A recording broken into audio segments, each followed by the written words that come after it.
Hey guys, welcome back to World of Warships. Today we are taking a look at the Ohio, a re-review in 2025. This is a research bureau ship, and that's what we've been going over recently. Are any of these ships worth the extremely long regrinds that you have to do?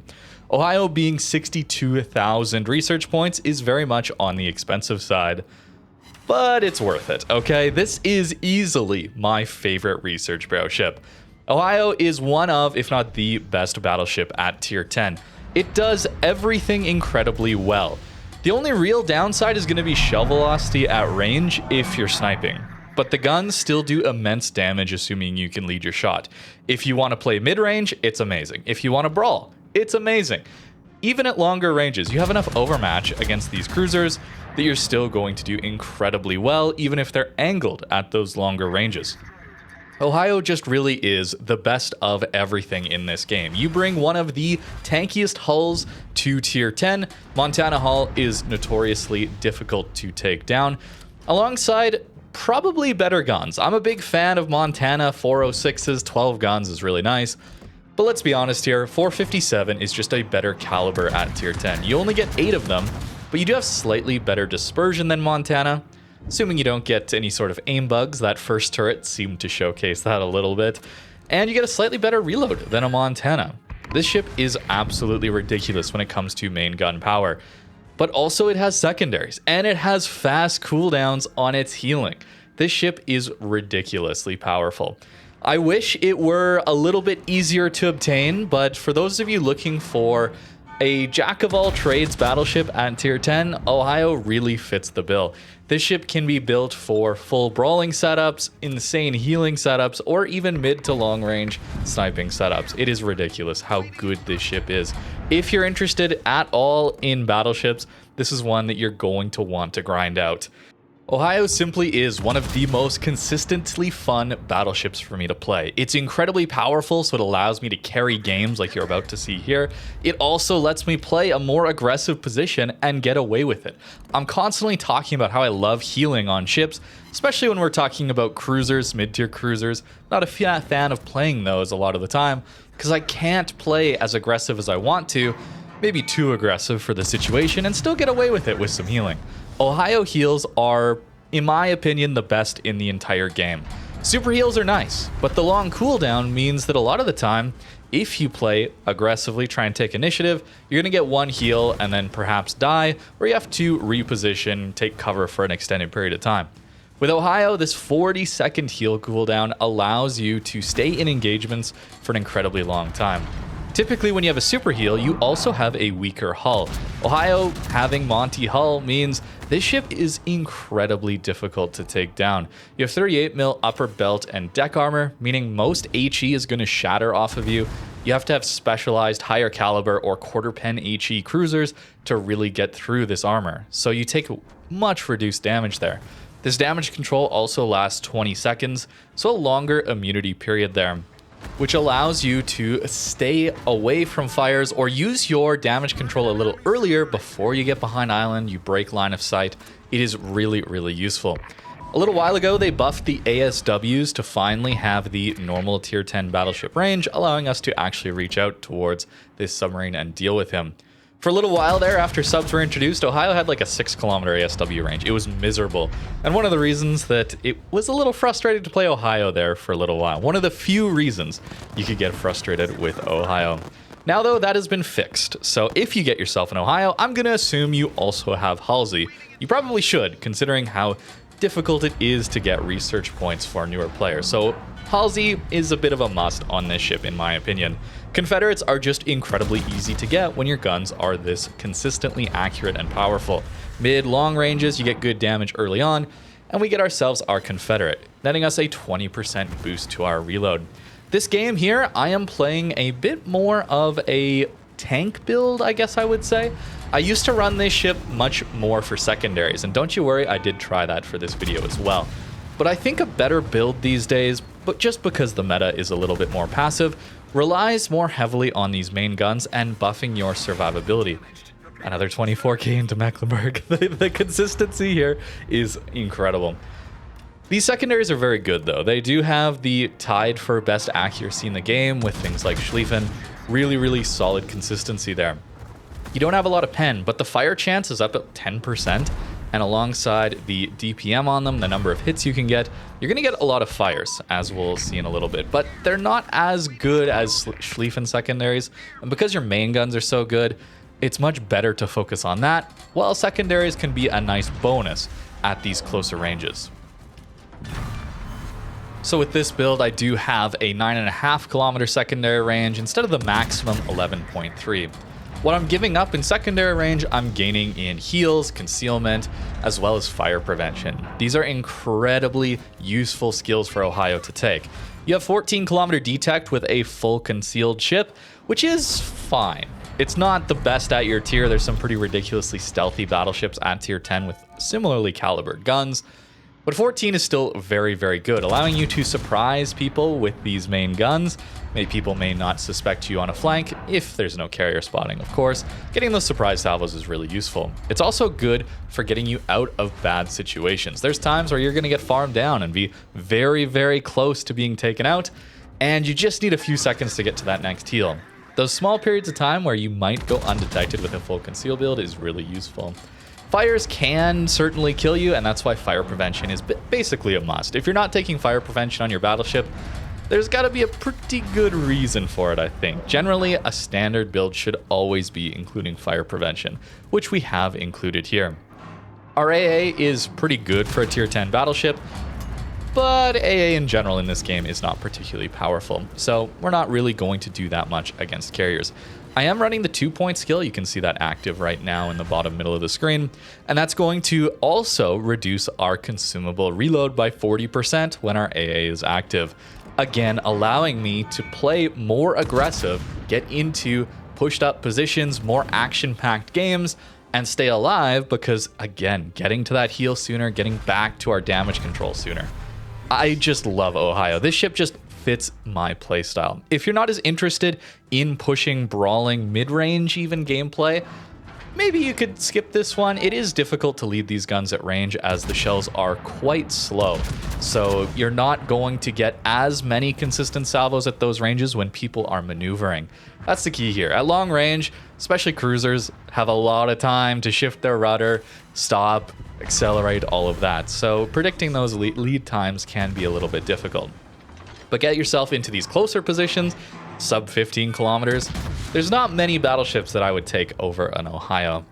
If you're thinking about Ohio and wanting to have a similar playstyle without regrinding for research points, it's going to be difficult. There's not really many comparables to Ohio.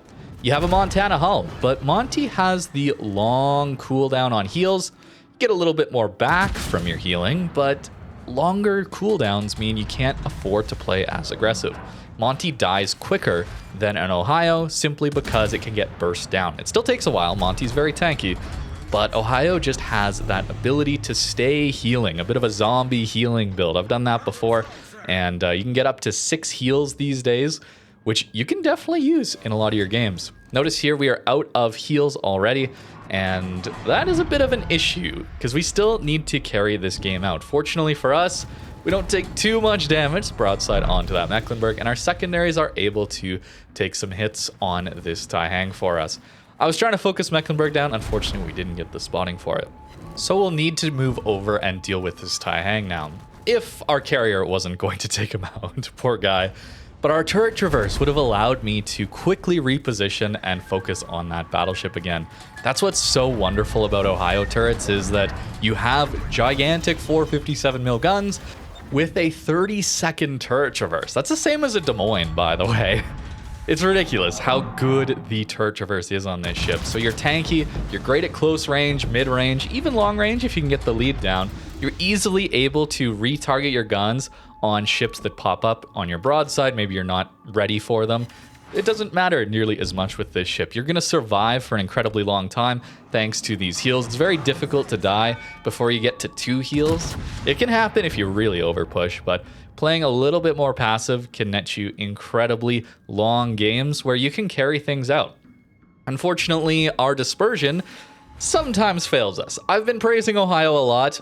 it can give you bad dispersion. It's still Battleship dispersion after all. It does have 2.0 Sigma and of course that wonderful American 6th upgrade slot for 11% dispersion. Highly recommend you take that. There's really not anything else you should be taking in that slot because 11% is just so good. There we go. Dispersion comes through for us for the Kraken. Unfortunately, we are going to go down to this carrier. But that's okay, our job here is done as we've managed to get a Kraken and finish off most of the enemy ships. And we do end up winning this game. Not quite 300k, but that's all right. Still going to be an E match, so it takes a lot of base XP to actually get yourself that efficiency badge. Don't feel bad if you can't get the Ohio badge for a very long time because it is one of the best ships, and being a little bit harder to get, you're often going to have more experienced players playing this thing, so it takes quite a bit to get there. Not a lot of damage out of our secondaries there, and I played rather passively, didn't I? Well, let's try a full secondary build and see, including the 6th upgrade slot. I'm not running accuracy on my main guns. You might see why that's such a bad idea here in this game, but we are going to get an incredible amount of damage out of these secondaries. If you want to run secondary Ohio, it's going to work reasonably well thanks to this fire chance. It's absolutely ridiculous how many fires you're going to be setting.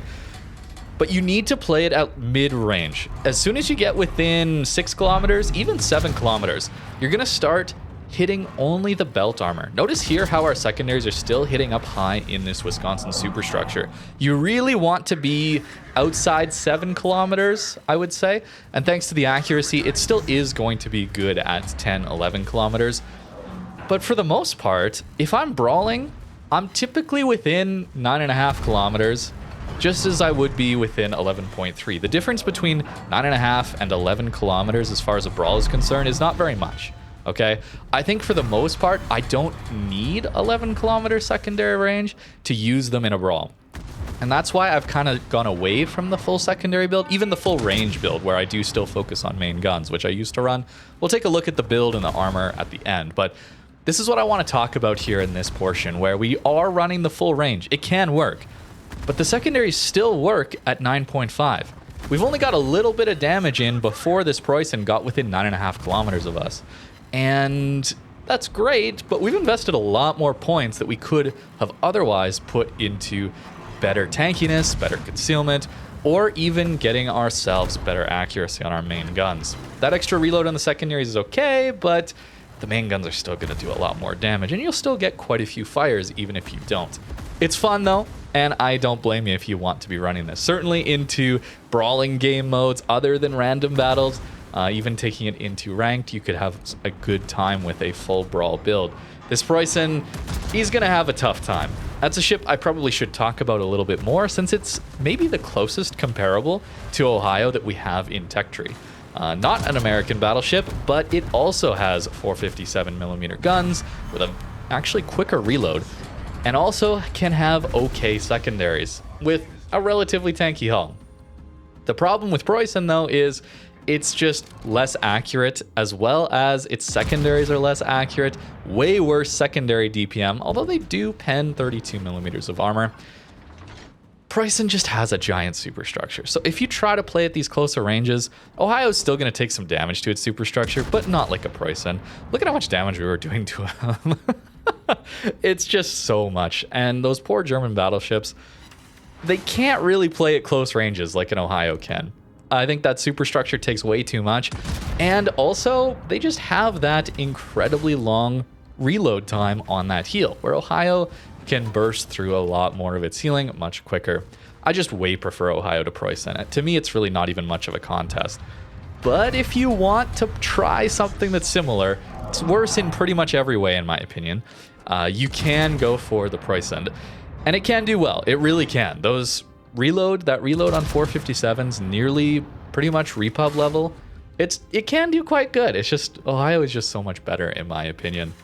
It's unfortunate that it does take you so long to get Ohio, but it is well worth grinding for in my opinion. Notice our salvos here though. Yeah, especially into that Brisbane. The dispersion, maybe dispersion bugs, okay? Island bugs, whatever. But Still, we're getting much more consistent salvos out of these main guns when we run the accuracy build. And I want you to notice here how few shells we're actually going to hit on this Prince Eugen as well as the North Carolina here. But we get way more damage, okay? We got 5 hits in on that Piemonte at the very end of that last battle, but they were all overpens. So it did a lot less damage. So when it comes to armor piercing, we care less about our hit rate and much more about where we're hitting. And that is why it can be a little deceiving to look at hit percentage, in my opinion, because it doesn't tell you where you're hitting. With an HE ship, you don't really care as much where you're hitting. With a SAP car, you really don't care where you're hitting. But when it comes to armor piercing, you get 2 hits for 30,000 damage, or you can get 5 hits for less than 10,000 damage if it's overpens. See what I'm saying? It matters much more where we're hitting. And so with Ohio, we really, really want to have that accuracy upgrade. 1 hit gets us 15,000 there. It's a little low, sure. But it really, I think, showcases the importance of good accuracy. We have to be hitting those citadels to get the really impactful salvos. Fortunately for us, when we're playing an American ship, we can afford to take accuracy on our main guns, as well as some secondary range in the 3rd upgrade slot. That's one of the unique elements of the American battleships. Sure, you're giving up main gun reload in your 6th upgrade slot for this dispersion, but if you're running a secondary or a hybrid build like we are here, we can still get a lot more range on our secondaries than we would with a Preußen or any other ship, because they have to choose between secondary range in the 3rd upgrade slot and main gun accuracy. For the most part, you should be going main gun accuracy. But on a lot of these ships, like GK, Preußen, even ships like Sicilia, another Research Bureau ship that could run secondaries, but I found main guns is still just much better. So you really sacrifice a lot of range. If I could on those ships, I would gladly run the accuracy in the 6th slot and run secondary mod in the 3rd slot. But you can't. And maybe that's another reason that I love Ohio so much. It's tankier at these closer ranges. It can survive a lot longer in these closer ranges. And it has the flexibility with its upgrade modules to give you the best of both worlds, where you get the accuracy that allows you to pinpoint citadels on angled cruisers at these closer ranges here, like this poor Salem. We overmatch them everywhere, but we want those citadel hits. We don't quite get it there, unfortunately, but the overmatch still helps us out a ton. And alongside that, we still have 9.5 kilometer secondary range here. Would it have mattered in this match to have 11.3 versus 9.5? I don't think it would have. So that's where I have changed up my build a little bit, and I have had a lot more consistently better games. I may be alone in this, but just subconsciously, I think about having an 11.3 kilometer range. There's a lot of fights that are just outside that. And I might over push to get my secondaries engaged when I otherwise shouldn't, and I die a little bit sooner because of that. Where when I have a 9.5 kilometer range, I have a little bit more discipline to say, okay, is this a situation where I can actually get in and get the secondaries going, or should I play it a little more passive and wait at mid-range? And maybe that's netted me a little bit better games. Maybe that's just an issue with me, though, over pushing too much and really needing to consider which battles I should be taking. But Ohio is just awesome. I really do think this is the best ship in the Research Bureau.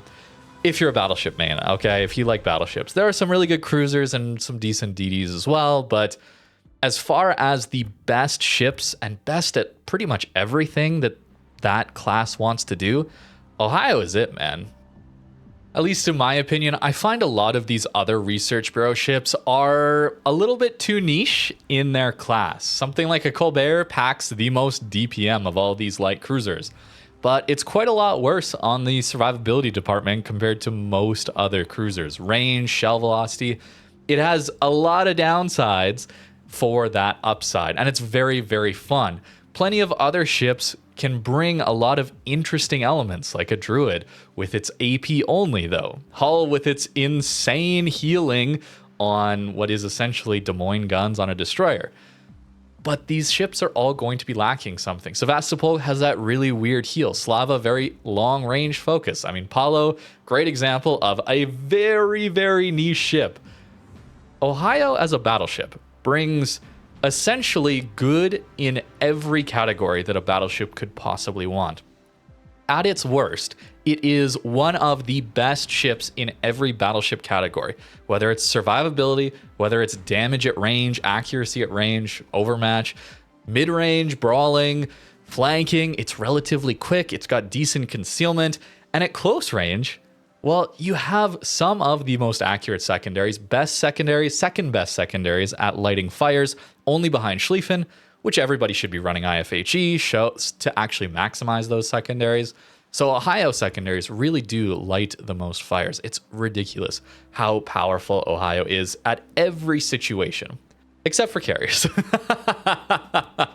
I'm not going to show it here, but there were a few games where a carrier decided to focus me, and even with Ohio, which says it has good AA, I just really couldn't do anything. I was spinning in circles in spawn, forced to dodge until I died. I had no battle impact.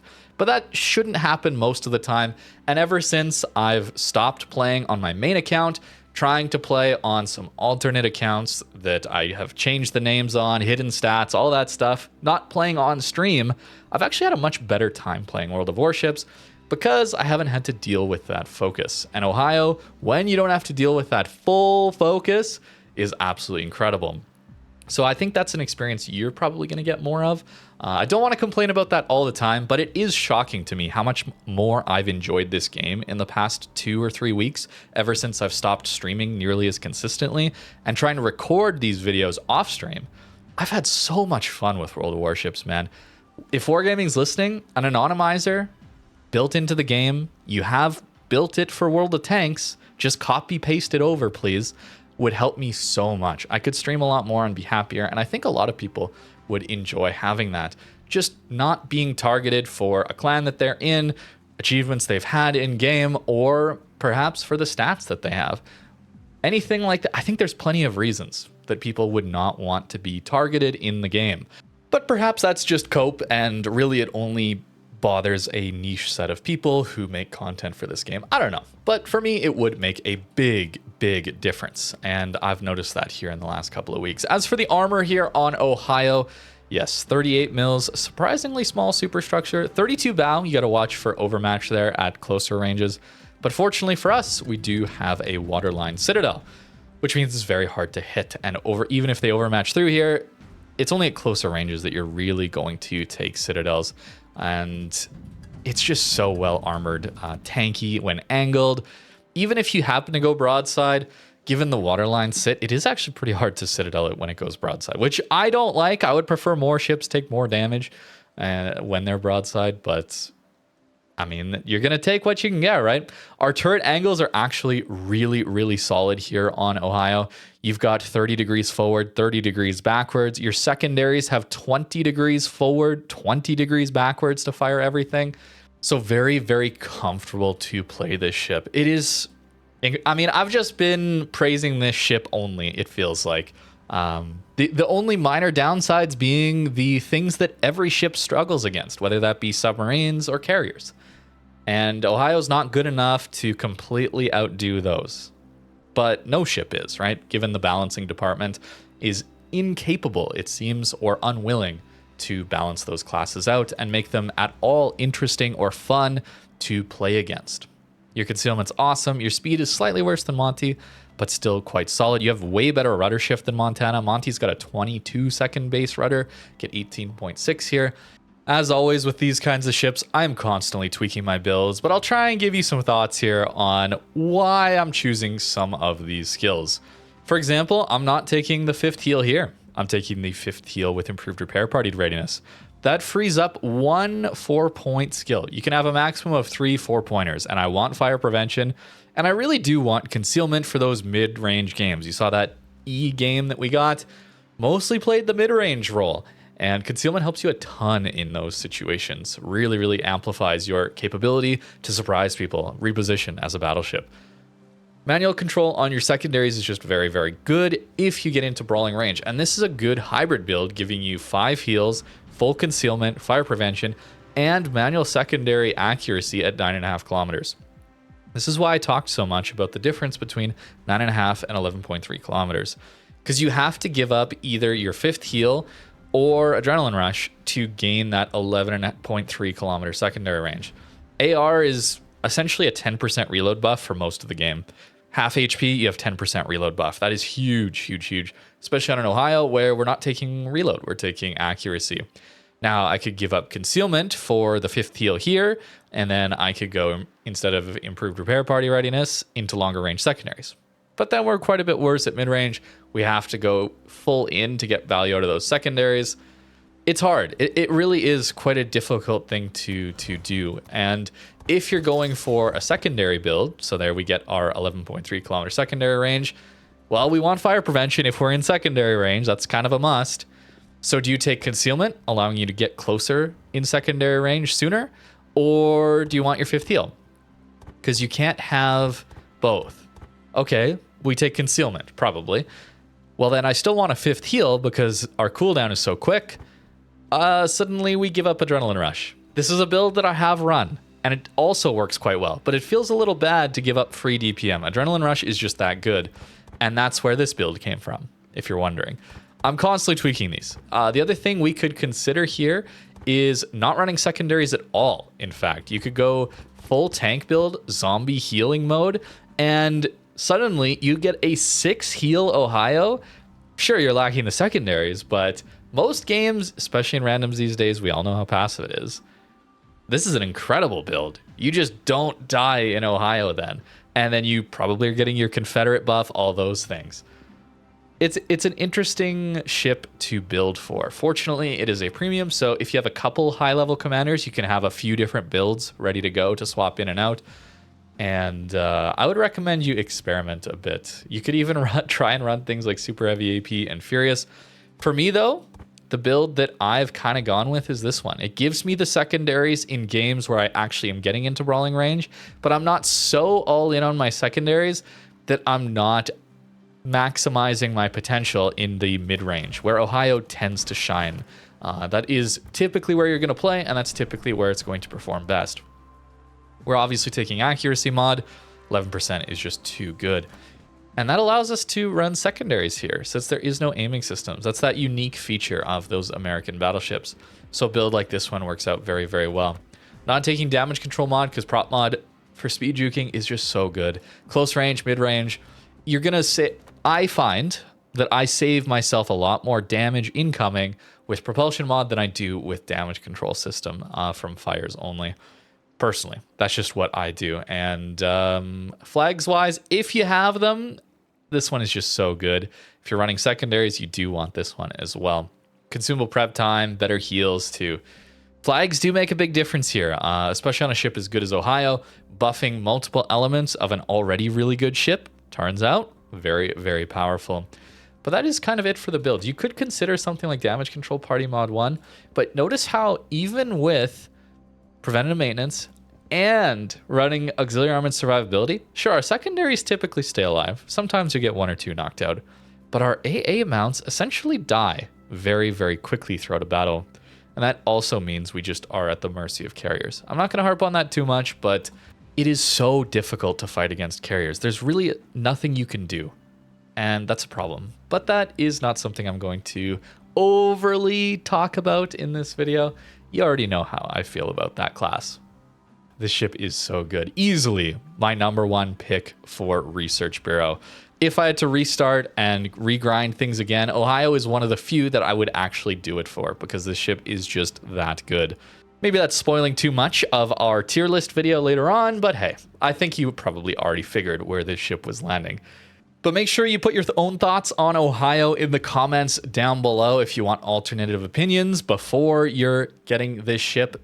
Check down there. You're going to find a good number of people commenting on this ship, I hope. Thank you very much for watching, and have a great rest of your day.